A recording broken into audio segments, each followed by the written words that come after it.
Tyler, for you, since you're the vet again, this game turned out to be pretty similar to your 2 games with Northwestern last year. I'm just curious, as from your perspective, what was the difference in finding a way to win this one, especially down the stretch, versus not being able to get over the hump last year? I mean, yeah, they're a big physical team. They got a lot of sets, and they run them pretty well. So I think just having the mentality of knowing that they're going to come in physical, ready to go. I think our mentality was better this game compared to our games in last year. So really that, and then just coming out, starting fast, being able to run the offense, even if things were looking a little messy. I felt like we did a pretty good job of running our stuff well, even though we turned it over a couple times, but running our stuff well and playing good defense throughout the beginning of the game. Nick, go ahead. Hey, Max. I'm kind of going off Jeff's question a little bit. I know we talked after Ohio State, just the overall confidence of the team right now is very high. What does it speak to a little bit? Maybe not the best game in terms of turnovers, maybe some open looks for Northwestern and still being able to kind of get over the hump, use previous experiences, and come out with a win today. I mean, I think just sticking to what we do, having a ton of everyday guys in the locker room and just coming to the gym ready to work every day and push one another. I think this team has grown in that aspect since last year. And I think we've just had a lot of growth in general. Guys have improved their games. Guys have worked on stuff off the court in terms of the mentality stuff as well in the weight room. So I think it's just a byproduct of what, kind of offseason was this summer. In the back there, fellas. Tyler, question for you. You led all free throw shooters tonight with 11 free throw attempts. Obviously, a lot of aggressiveness in the paint. Was that a point of emphasis for you going into this game? We knew that they were going to double the post, so just kind of cutting and finding those open spots was something that we kind of worked on in practice, and I feel like we did a pretty good job of not only me, but a lot of people cutting and finding the open space and putting the defense at a disadvantage. Go ahead in the back. Tyler, you guys are 5-0 in conference for, I think, the first time since 2007-08. Can you name maybe 2 things that really stand out to you about why you guys are just doing so well in conference? And I mean, overall, just how the season's gone? I think the first thing is the everyday mentality, where we're showing up to practice, whether it's a game tomorrow or a game in 4 days. We're showing up, we're competing, we're pushing each other. And then I also think it's the depth and the chemistry that we have. All the guys in here are rooting for each other. Everyone's each other's biggest fans, and when we see each other succeed, I feel like we just build off of that, and then we play better basketball. So I think it's the chemistry, along with just showing up every day and we're playing our best basketball. Michael? Max and AJ, if you both take this one, obviously you guys both hit, I think it was back-to-back, those fall-away jumpers late in the game, I guess. How nice is it to be able to not have to just rely on one person for a shot like that? And I guess, how comfortable are each of you in those types of moments, taking those types of shots? Like you said, fall-away jump shots, something I work on a lot, when I'm in the gym by myself, and just very confident shooting it. Klesmit is the same, so 2 closers right here. Yeah, I think it's just, playing a lot of one-on-one in the summer, playing against each other. You're going to have to make tough shots sometimes in a game, and that's just, like I said, the byproduct of what the summer was in the offseason. Go ahead, Jeff. AJ, kind of a follow-up. In the first half, you only took 3 shots. You didn't get your first field goal till I think that 3 that you hit. Were you intentionally more aggressive, hunting your shot in the second half, and what led to that? Just, staying with it. Every shot's not going to go in, but just thinking the next play mentality, keep attacking the rim. They were fouling us a lot, so we were in a bonus. I got a chance to get some free throws and just get a rhythm. Max, I think this is the 8th straight game that, as a team, you guys have recorded double digits in assists, and, you guys really created a lot of opportunities on the floor today. What is it about that extra pass, whatever it is, the confidence in this offense to make sure that you guys get into the hands of the right guy and get the right shot off?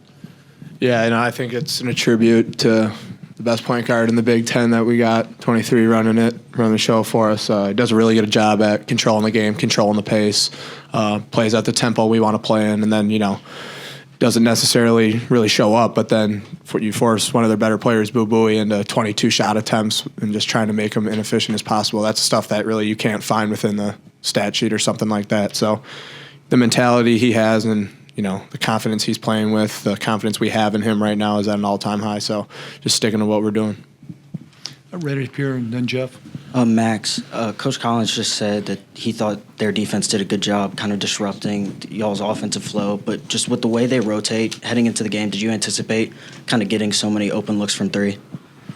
I mean, with what we had in place here, we kind of had an idea they were going to, double the post. Got really good post players in Tyler and Steve. So just trying to, find the open pocket, putting your trust into them, knowing that, really good players are going to be able to pass and find the open guy. So just sticking to the game plan, find the open space. Jeff, go ahead. Tyler, if you put SportsCenter on, you watch the top 10 highlights, they're not going to show guys making free throws, but free throws have become an integral part of this team. How important is it, and how much confidence does it give you guys to attack the rim when you know that 9 times out of 10 someone's going to hit the free throw? I mean, it's huge. I think you hit it right on the head with the confidence building because you know that you're going to get probably 2 points at the line, and then it also kind of hinders the other team's confidence where they got to play a little more timid and not as aggressive, trying not to get sit on the bench. So I feel like it's been really good for us. We got a lot of guys who can draw fouls, get in the paint, make a good play. So I think it's been something that's been really good, and knocking them down is always huge. Extra points. Michael, and then Ben. Tyler, after they tied the game, they didn't score again. I guess what are some of the major strides that you've seen from the defense since early in the season when, like Tennessee, Providence, that was one of the major issues? I feel like we're making adjustments on the fly pretty well. We all kind of know what's happening, what's going on out there, and just being able to communicate it without having a timeout has been huge for us, and just kind of the want. You can sit there and talk about it all you want, but we got 5, 6, 7, 8 guys who really want to play defense. We really want to go out there and win the game. So when the game's on the line, it gets turned up a little bit. Ben, go ahead, please. Max Stevens kind of battled this week a little bit despite not being 100%. Just 6 points, but the work he did the last 3 minutes, a couple blocks at the rim, that offensive rebound, what does it say about him just kind of grinding out for you to get this through? Yeah, I think it speaks to the guy he is. He's going to pour himself into the team. He's going to do whatever he can to be there for his guys, be there for his brothers. So I think that's just an attribute to who Steven Crowell is as a person, his mentality, his toughness that he has. And, Kamari was battling a little sickness as well and comes in, gives us a spark as well. So that's just the mentality that we speak on, that everybody has right now. Whatever I can do physically, mentally, if I'm not in the game to help our team win is what we're looking to do.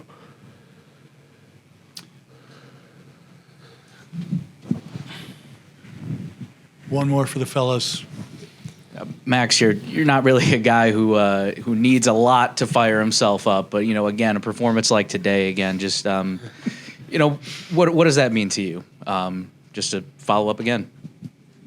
I'm just glad we won. Like, it does not matter. Like, I could play 0 minutes or however many seconds. It does not matter if the Wisconsin Badgers win the game. That's what we're looking to do here. So just keeping that mentality, the team mentality, going out there 1 game at a time.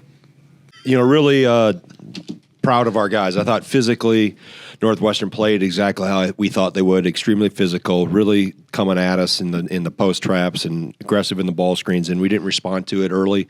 That once we turned that around, we were much better. Got to the foul line, got a higher percentage shots, but knowing it's going to be a lower possession game and extremely physical, it's a typical Big Ten grinder. So obviously guys that scored did a great job, but I thought Chucky Hepburn, the way he's sacrificed, maybe individual scoring for how he's led this team and how he's taken, other teams' perimeter players and done a terrific job. I mean, he really made Boeheim work today to have 22 shots to get 22 points. And even that last couple possessions, he was in a full sprint and does just a great job of commanding the point of our defense and what we do. So, again, another good team win, and looking forward to get tomorrow off because we have to due to NCAA how our schedule is hit, but we need it. I think a good time to get a little rest and then prep for. We'll get a 1-day prep for Penn State on Monday and play there on Tuesday. Questions? Nice harvest, by the way. Thanks, man. Go ahead, Jeff. I'm Greg, sorry. you've been asked ad nauseum about the difference between last year's team and this year's team, but does this game against this team, the way they beat you last year versus today, show the differences? Yeah, I think they play. It's hard to get separation on them because of how they play, and rightfully so. I mean, Chris understands what it takes to win in this league, and you have to guard extremely well. You have to be physical. You have to make good decisions with the ball. You have to get good shots. You can't waste possessions, and you flip that. You can't do that against them either. So, but I thought there was several, probably 4 really game-defining plays there late. We got on the floor for a couple loose balls. Klesmit got one. We got a jump ball. A couple on our offensive end. Crowell and whoever else got their hand on offensive rebounds and tipped them back out, and we were able to extend the possession. So those extra effort plays, I think, are huge. And then, we're able to close the door down the stretch. AJ made some plays when we put the ball in his hands, and then we go 14 for 15 from the foul line, which with how they play, you have to, kind of flip that physicalness against them and get to the free throw line and convert when you get there. And I thought we did a better job once we settled down after the first 8-9 minutes of the first half. We turned the ball over a lot, and I think a lot of that was due to just them, and a credit to them how they kind of put us on our heels. And second half of that, we were better with only 3 turnovers, and it seemed like they all 3 happened right in a row. But I thought we calm down and settle down after the first, media timeout or so. Nick. Hey, Greg. Even after kind of a scoring day like he had, Max just kind of echoed what you said post-game Wednesday, just talking about, I don't care how many minutes or seconds I get. It's about how the Badgers do in the end. Just what type of pride do you take in hearing that as a coach, and how does it make this team so difficult and highly successful going forward when that is the mentality? Well, it means they've bought in and committed to each other, and you look at Max, obviously his numbers jump off the stat sheet, but I thought, you go down to the guys that played very little. Kamari McGee has been under the weather to, the last day or so, or since last night. He gutted it out to be able to play. I thought Marcus Ilver and Connor, even though it was a short stint, they gave us good, minutes and contributed when they were in there. So it's a mark of a really good team when you can have different guys, different nights, show up and lead us from a scoring standpoint. But to hear that the guys are saying that, it's good. That means they've bought in, and they know, they understand what it takes to be and to get to where they want to go to, and they have to have that together mindset in order for that to happen. Go ahead. Hey, Greg. So Bowie only had 15 first half points, and then you guys held him to 7 in the second half. What halftime adjustments did you make to limit him to just those numbers? I mean, Chucky, like I mentioned at the outset, Chucky's work on him. He made him work every possession. He was picking him up. He was denying him the ball at times when he did give it up. I think the one time when he got loose, we ended up, did a switch that we shouldn't have. In the second half, and I'll go through the tape, I'm sure, and find a few things. But he just constantly kept pressure on him, and we're constantly with him and making him really have to work to get shots. And like I said, that's a credit to Chucky for making that commitment to know what we knew. We were going to have our hands full with him, with Bowie. So it was going to take a tremendous effort, which Chucky gave us. The back coach. Greg, going off of that too, Chucky seemed to be the catalyst from the assists column, but this is also the 8th straight game that your team has collected double digits in assists. What does it say about the selfless play, trying to find that right shot and maybe getting off that extra pass? Yeah, I mean, specifically against this team, against Northwestern, with how they hedge ball screens and make that player make a decision. Same thing with the post trapping in terms of how they make. You're going to have to make the extra pass. And I thought we did some good things of moving the ball. I thought we had good looks even in the first half that didn't go down.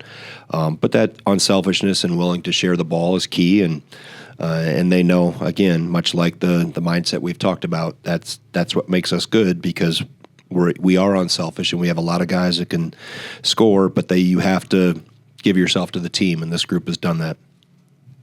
Michael? You kind of alluded to this, and Chris mentioned that, they weren't really letting you guys get into the offensive, I guess, sets that you were wanting to get into, but does this team just have more individual playmakers that could kind of make something out of nothing in those sort of moments? Yeah, I think maturity helps us. Other than that little stretch where we turned the ball over in the second half, it was a 2-point game or whatever. I think our maturity is a big part of that. If they take something away, we can go to what's next.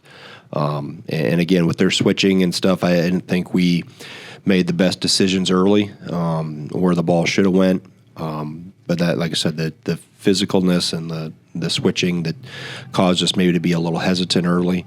And then when you throw it to the other team or throw it out of bounds, you become a little more hesitant. So I thought, once we were able to, guys made plays off the bounce, and that was, John got in there, Max got to the rim, Chucky got in there and found some guys. AJ obviously was able to get to the rim and make plays, and you have to do that if they're going to, commit to sticking with their offensive player. Eventually, you're going to have to break them down and make a play, and that's where it helps to have multiple guys that can put the. Connor did it. They took him off the 3-point line, and he ripped and drove it for a layup. So you have to, like I said, read what they're doing and counter and make the next best play.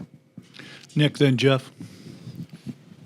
Greg, earlier Max and AJ were asked about kind of the late shots that they made in crunch time, and they talked about kind of going against each other one-on-one, pushing each other a lot last offseason. I know you've talked about, it was obvious, or you said something like that, who kind of those top 5 guys were leading up to the season. How did those two specifically kind of push each other that you were able to see, and maybe going back and forth a little bit?